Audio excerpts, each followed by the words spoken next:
여러분 안녕하십니까? 목요일 아침 여수 MBC 뉴스투데이입니다. 전남 도내 인근 지역과 광주에서 코로나19가 다시 확산하고 있습니다. 어린이집에서 확진자가 나온 데 이어 고등학교와 대학교에서도 확진자가 나왔습니다. 방역당국이 긴장하고 있습니다. 송정근 기자입니다. 코로나19 집단 감염이 발생한 광주의 한 어린이집. 쌍둥이 자매 2명 등 원생 6명과 교사 3명과 교사 가족 1명을 포함해 모두 10명이 확진 판정을 받았습니다. 처음으로 증상을 보인 쌍둥이 자매에 대해 검사를 해보니 양성 반응이 나왔고 이후 전수검사에서 나머지 확진자들이 확인됐습니다. 음성 판정이 나온 원생과 교원 등 67명은 현재 자가격리 중입니다. 그런데 확진 판정을 받은 보육교사 1명이 지난 18일 주말 교회를 다녀온 사실이 확인되면서 추가 감염 우려가 높아졌습니다. 해당 교회는 교인만 3,000명가량 되는 대형 교회로 보육교사와 같은 시간대에 예배를 드린 교인만 200명가량 되는 것으로 파악되고 있습니다. 이분이 또 그다음 두 번째 예배 참석하면서 또 접촉하신 분들이 계시기 때문에 추가 CCTV 분석이라든지 이런 것들을 통해서 추가 접촉자를 분류하고 자가격리 대상자가 더 추가될 수 있는지 확인하도록 하겠습니다. 어린이집과 교회에 이어 고등학교와 대학교에서도 확진자가 잇따랐습니다. 전남외고를 다니고 있는 학생이 그제부터 발열과 두통 등의 증상을 보이다 어제 확진 판정을 받았습니다. 전남외고는 평일에는 기숙사 생활을 하는 곳으로 확진 학생과 다른 학생들이 학교라는 한 공간에서 한동안 함께 지냈습니다. 다행히 같은 반 학생 29명에게선 음성 판정이 나왔지만 언제든지 양성으로 전환될 수도 있는 상황입니다. 전남대학교 교수도 확진 판정을 받았는데 지난 14일 방문한 광주의 한 호프집 사장이 확진 판정을 받으면서 접촉자로 분류돼 검사를 받았습니다. 일주일 동안 수업 등을 진행해 해당 학과 교원과 전체 학생에 대해 전수검사를 실시했습니다. 새로운 감염지가 잇따라 발생하고 있는 데다 어디로부터 감염이 시작됐는지조차 아직 밝혀지지 않은 확진자도 있어 추가 확산에 대한 우려는 여전히 높아 보입니다. MBC 뉴스 송정근입니다. 고흥군이 30억여 원의 사업비를 투입해 조성한 해상 집트랙이 운영 개시 한 달여 만에 끊어지면서 벌써 8개월여가량이나 멈춰 있습니다. 사고 이후 원인 조사가 계속 진행돼 왔지만 여전히 원인이 명확하게 규명되지 않고 있습니다. 김주희 기자가 보도합니다. 고흥군 영남면 공중하강 체험시설 집트랙의 와이어 라인이 잇따라 끊어지는 사고가 발생한 것은 지난해 8월. 고흥군이 30억여 원의 사업비를 직접 투입해 체험시설을 조성, 위탁 운영을 시작한 지 불과 한 달여 만에 발생한 어처구니 없는 사고였습니다. 경찰까지 나서 사고 원인 조사를 벌였지만 아직까지도 정확하게 와이어가 끊어진 원인은 규명되지 않고 있습니다. 그저 막연하게 제품 하자는 발견되지 않았고 관리상 문제로만 추정하고 있을 뿐입니다. 한국화학융합시험연구원이라고 그런 이제 국가 출연기관인데 거기서 약 한 2개월 이렇게 와이어를 직접 시험을 해가지고 나온 결과가 와이어 성능에는 특별한 문제가 없고 어떤 그 외력, 외부 힘에 의해서 파도 사고가 난 것 같다. 이렇게 결과 통보를 받았습니다.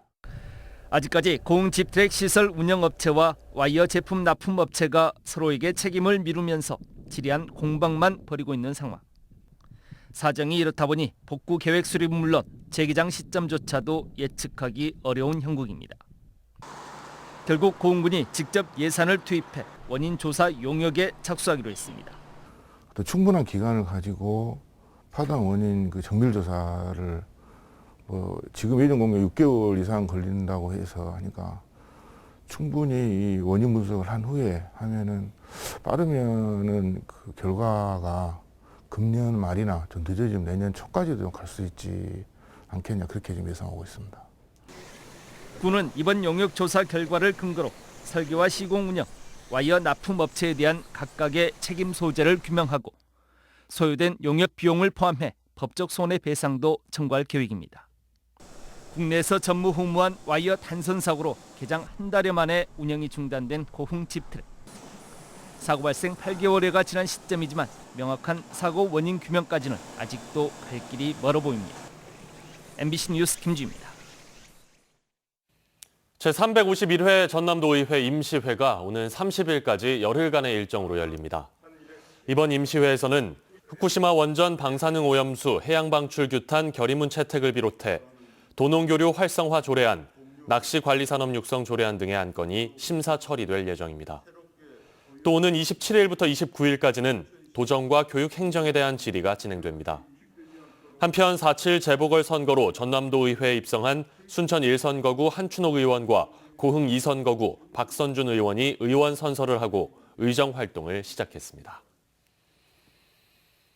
전남의 전체 농가 중 30세 이하의 비율은 0.1%에 불과해 농업 기반 붕괴가 우려되고 있습니다. 전남도의회 신민호 의원은 전남 14만 3천여 농가 가운데 30세 이하는 107가구에 불과했고 60대 이상이 전국 평균 60%보다 20% 가까이 높은 79%로 나타났다고 지적했습니다. 신 의원은 청년 농업인 육성이 절실하다며 지역대학의 농업사관학교 전공 설치 등의 방안이 필요하다고 밝혔습니다. 그제밤 9시쯤 광양시 옥룡면의 한 야산에서 불이 났습니다. 불은 별다른 인명피해 없이 2시간 만에 완전 진화됐지만 임야 0.1헥타르가 소실됐습니다.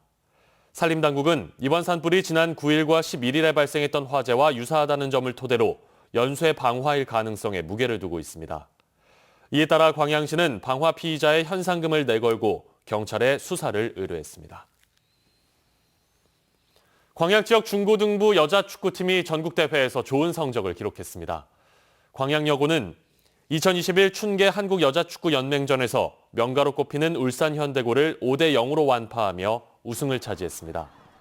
광영중 역시 결승전에 진출해 준우승의 성적을 기록했습니다. 또 최우수 선수상을 비롯한 개인상 5개 부문에서 수상했고 감독과 코치진도 각각 최우수, 우수 지도자상을 받았습니다.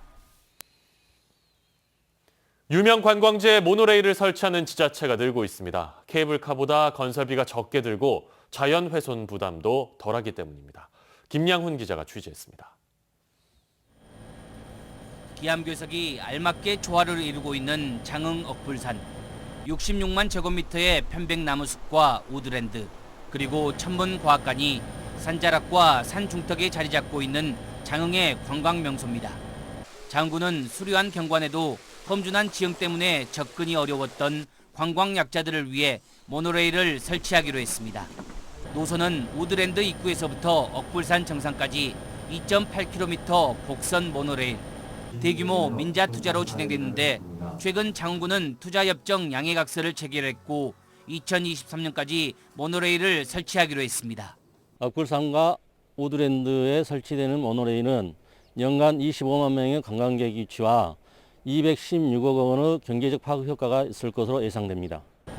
한국관광 100선에 선정된 강진 가우도, 가우도 섬 정상에 위치한 강진 청자타워까지 모노레일이 설치되고 있습니다. 현재 공정률은 85%. 모노레일이 운행을 시작하면 노약자와 장애인 등 교통약자의 이동 편의를 증진시키는 등 접근성이 크게 개선됩니다.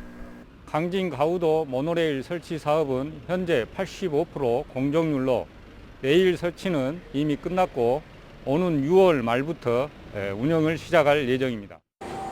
케이블카보다 건설비가 적게 들고 자연 훼손이 적어 보다 경제적이고 친환경적인 설치 운영이 가능한 모노레일.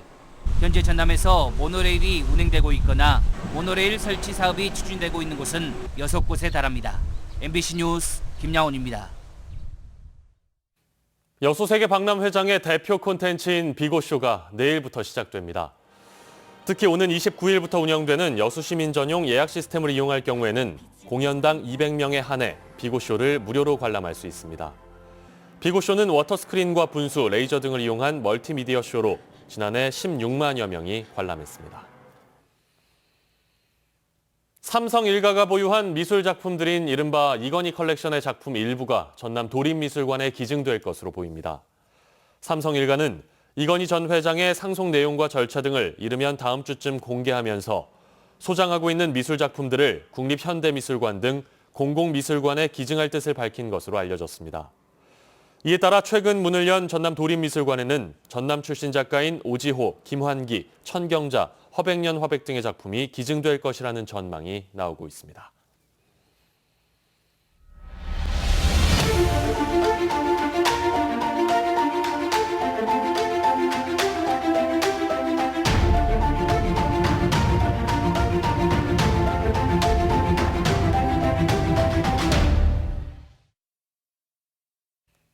전남 테크노파크가 관내 중소기업들을 대상으로 다양한 연구개발 분야를 지원하고 있습니다.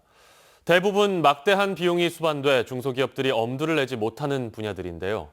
아직은 이를 필요로 하는 기업 수요에는 미치지 못하는 수준입니다. 최우식 기자가 보도합니다. 지난해 말 현재 도내 만여 곳의 중소기업 가운데 자체 연구소가 있는 기업은 685개, 소속된 연구원은 모두 2,451명으로 전국 최하위 수준입니다. 대부분의 중소기업들이 대기업에 비해 열악한 부분이 연구개발, R&D 분야입니다.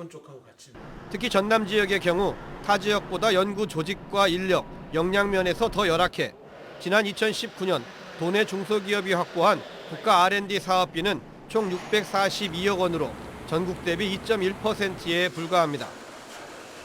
전남 테크노파크가 연간 2억 5천만 원의 적은 예산이지만 중소기업 R&D 지원 사업에 나선 것은 이런 여건으로는 중소기업의 지속 가능한 성장이 어렵다는 판단에 따른 겁니다. 주요 지원 형태는 R&D 기획과 교육, 수행체계 등 산학연을 연계한 혁신성장 플랫폼 구축과 운영입니다. 또 중소기업들이 공통적으로 필요한 고가의 장비를 도입해 공동 사용하도록 하고 상용화 전 단계의 모든 분야에서 다양한 지원을 제공하고 있습니다. 지난해 도내 중소기업 23곳을 지원했고 올해도 다음 달부터 신청을 받아 20개 기업에 R&D 과제를 지원할 계획이지만 전체 수요에는 크게 못 미칩니다. 테크노파크에서는 이제 중소기업이 R&D 기반으로 해서 성장할 수 있도록 지속적으로 지원을 확대할 계획이고요. 특히 이제 R&D 국가 R&D 사업의 참여율을 좀 높이고 자체 R&D를 지원할 수 있도록 다양한 프로그램들을 더 개발해서 전남 테크노파크가 적지만 의미 있는 R&D 지원 사업을 통해 도내 열악한 중소기업의 성장과 정착을 돕는 든든한 버팀목이 되고 있습니다. MBC 뉴스 최우식입니다. 광주 전남의 환경단체들이 일본의 방사능 오염수 방류 계획을 규탄하며 무기한 시위에 들어갔습니다. 단체들은 방사능 오염수 방류를 막으려면 정부의 강한 의지와 외교적 행동은 물론 국민들의 지속적인 관심과 참여가 중요한 만큼 앞으로 매주 수요일에 광주 전남 곳곳에서 1인 시위를 계속하며 핵 폐기물의 위험성을 알리겠다고 밝혔습니다. 고흥군 의회도 일본 정부의 방사능 오염수 해양 방류 결정을 강력히 규탄하고 철회를 촉구했습니다. 고흥군 의회는 성명을 발표하고 일본이 후쿠시마 방사능 오염수를 해양 방류하면 우리 연안 해역의 안전과 해양 환경 생태계에 큰 문제를 발생시키고 지역 어촌 주민들도 막대한 피해를 보게 될 것이라고 주장했습니다. 의회는 또 일본 정부의 방사능 오염수 해양 방류 결정 철회와 함께 국제사회와 오염수 처리 방안에 대해 협의하고 우리 정부에도 더 적극적이고 구체적인 대응을 촉구했습니다. 전남 외국어 고등학교 학생이 그제 코로나19에 확진돼 교육당국이 방역 조치에 나섰습니다. 전남교육청은 기숙사에서 생활하는 전체 학생 360명에 대해 코로나 검사를 실시하고 개별 귀가 조치하는 한편 학교 내외부 방역 조치를 실시하고 있습니다. 전남 외국어 고등학교는 어제부터 다음 달 4일까지 2주간 원격 수업으로 전환됐습니다. 집중호우와 화재 등 여름철 자연재난에 대비해 전라남도가 다음 달 21일까지 관광지와 캠핑장, 숙박시설 등 관광시설물 안전점검에 나섭니다. 주요 점검 사항은 안전관리 책임자의 교육이수 여부와 물놀이 시설 위험 요소 확인, 피난과 방화시설 등 화재 안전관리 등으로 감염병 확산 방지를 위한 방역 상황도 점검할 예정입니다. 전남도가 농식품부 공모사업에 모두 14개 과제가 선정돼 향후 5년간 국비 527억 원이 확보됩니다. 전남 소재 대학과 기업체 연구소는 예산을 받아 스마트 온실용 농작업 로봇 개발, 과체류 정밀 측정 진단 기술 개발, 온실 환경 모니터링 기술 개발 등의 과제를 수행할 예정입니다. 또 축산 분야에서도 스마트 축산 모델 개발과 로봇 개발 사업들이 추진됩니다.